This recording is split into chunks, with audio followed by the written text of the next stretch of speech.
Hi guys అందరూ ఎలాగున్నారు? 'Pushpa' movie వచ్చి 24 hours అయితుంది. అంటే ప్రీమియర్ షోస్‌తో కాదు, జస్ట్ రిలీజ్ అయ్యి. ఈ 24 అవర్స్‌లోనే దాదాపుగా 120 క్రోర్స్ ప్లస్ రెవెన్యూననేది క్రియేట్ చేసింది. కానీ ఇక్కడ కొత్తగా ఏమంటున్నారంటే, ఇప్పుడు ప్రైస్ హైక్ పెరిగాయి కాబట్టి 170 క్రోర్స్ అయింది. కానీ 'ప్రభాస్ బాహుబలి 2' 150 రూపీస్‌కి, 170 రూపీస్‌కే ఇది క్రాస్ అయింది కదా! ఇక్కడ ఫ్యాన్స్ మధ్యలో క్లాష్ అయితుంది. లైక్ కాస్ట్ పెరగటం వల్లే 170 క్రోర్స్ వచ్చిందని, కాస్ట్ పెరగకపోవటం వల్లే 'బాహుబలి' హిట్ అయింది. కానీ ఇక్కడ నెటిజన్స్ ఏమంటున్నారంటే, ఎండ్ ఆఫ్ ద డే ఏదైనా కూడా టాలీవుడ్డే.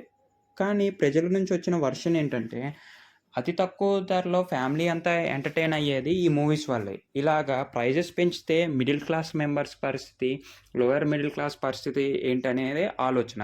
కానీ 'బాహుబలి' కూడా అంతే రేంజ్‌లో హిట్ అయింది గానీ ఇంకో టాక్. దీనికైతే ప్రజలే సమాధానం చెప్పాల్సింది.